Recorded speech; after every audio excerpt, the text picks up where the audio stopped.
Chapter 14. Dr. Dorian.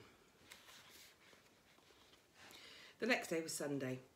Fern stood at the kitchen sink drying the breakfast dishes as her mother washed them. Mrs. Arable worked silently. She hoped Fern would go out and play with the other children instead of heading home. Instead of heading to the Zuckerman's barn. Charlotte is the best storyteller. I've heard, she said. Fern, said her mother sternly, you must not invent things. You know spiders don't tell stories. Spiders can't talk. Charlotte can, replied Fern. She doesn't talk very loud, but she talks. What kind of story did she tell? Asked Mrs. Arable. Well, began Fern, she told me about a cousin of hers who got caught in a fish net, who caught a fish in a web. Don't you think that's fascinating? Fern, dear, how could a fish get caught in a spider's web? Said Mrs. Arable. You know it couldn't happen. You're making it up. She's making it up. Oh, it happened all right, said Fern. Charlotte never fibs. This cousin of hers built a web across the stream. One day she was hanging around on the web and a tiny fish leaped into the air and got tangled in the web. The fish was caught by one fin, Mother. Its tail was wildly flashing and shining in the sun. Can't you see the web sagging dangerously under the weight of the fish? Charlotte's cousin kept slipping in and dodging out, and she was beaten mercifully over the head by a wildly flashing fish dancing in and out and throwing. Fern, snapped her mother. Stop it. Stop inventing these wild tales. I'm not inventing, said Fern. I'm just telling you the facts. What finally happened? Asked her mother, whose curiosity began to get the better of her. Charlotte's cousin won. She wrapped the fishtail up and then she ate him when she got good and ready. Spiders have to eat, and some the same as the rest of us. Yes, I suppose they do, said Mrs. Arable vaguely. Charlotte. Sweetie, sorry. Sorry. Charlotte has another cousin who is a balloonist. She stands on her head. She lets out a lot of line and is carried aloft on the wind. Mother, wouldn't you simply love to do that? Yes, I would, come to think of it, replied Mrs. Arable. But Fern, darling, I wish you would play outdoors today instead of going to Uncle Homer's barn. Find some of your playmates and do something nice outdoors. You're spending too much time in that barn. It isn't good for you to be alone so much. Alone, said Fern. Alone? My best friends are in that barn cellar. It's a very sociable place, not a lonely one. Fern disappeared after a while, walking down the road towards Zuckerman's. Her mother dusted the sitting room. As she worked, she kept thinking about Fern. It didn't seem natural for a little girl to be so interested in animals. Finally, Mrs. Arable made up her mind that she would pay a call on old Dr. Dorian and ask for his advice. She got in the car and drove to his office in the village. Dr. Dorian had a thick beard. He was glad to see Mrs. Arable and gave her a comfortable chair. It's about Fern, she explained.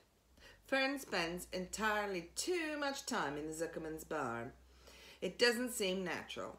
She sits on the milk stool in the corner of the barn cellar near the pig pen and watches animals hour after hour. She just sits and listens. Dr. Dorian leaned back and closed his eyes. How enchanting, he said. It must be really nice and quiet down there. Homer has his sheep, hasn't he? Yes, said Mrs. Arable. But it all started with the pig. We let Fern raise in on a bottle. She calls him Wilbur.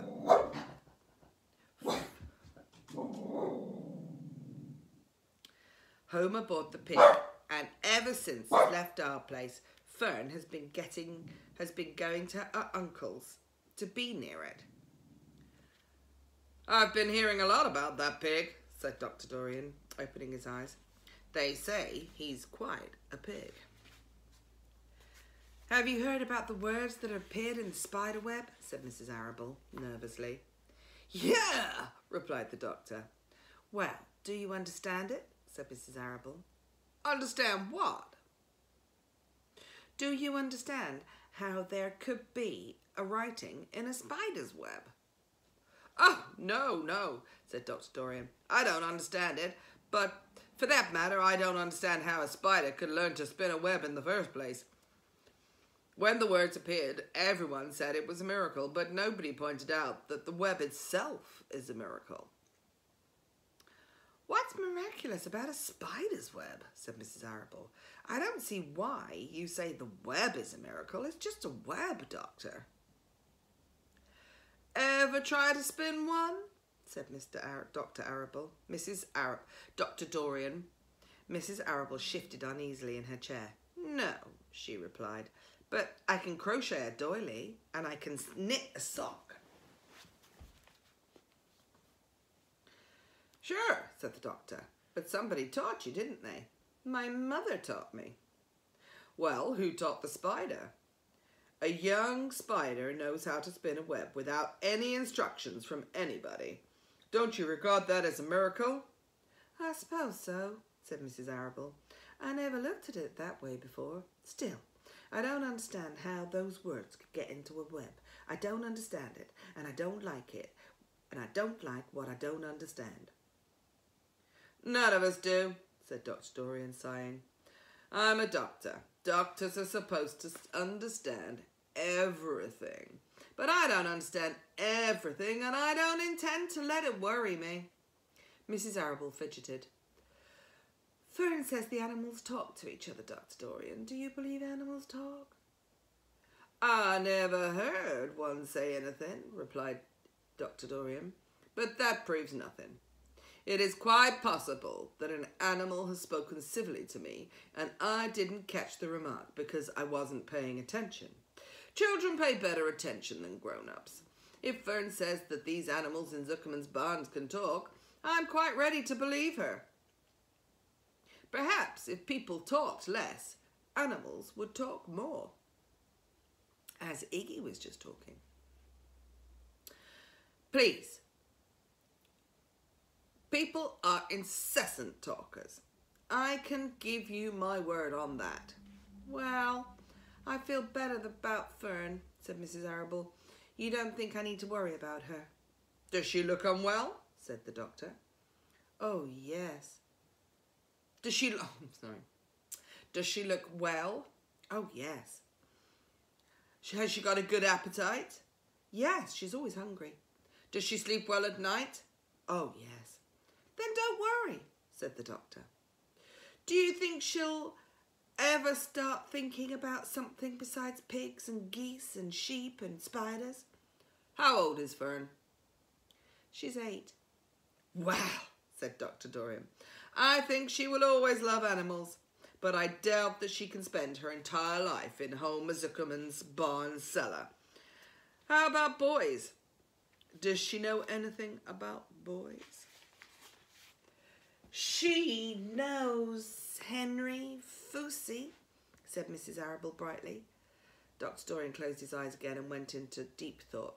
Henry Fussy, he mumbled. Remarkable. Well, I don't think you have anything to worry about. Let Fern associate with her friends in the barn if she wants to. I would say offhand that spiders and pigs were fully as interesting as Henry Fussy. Yet I predict that one day will come when even Henry will drop some chance remark and catch Fern's attention. It's amazing how children change from year to year. How Avery, he opened his eyes wide. How's Avery? He said, opening. Oh, Avery, chuckled Mrs. Arable. Avery's always fine. Of course he gets into poison ivy and gets stung by wasps and bees and brings frogs and snakes home and breaks everything he lays his hands on, so he's fine. Good, said the doctor. Mrs. Arable said goodbye and thanked the Dr. Dorian very much for his advice.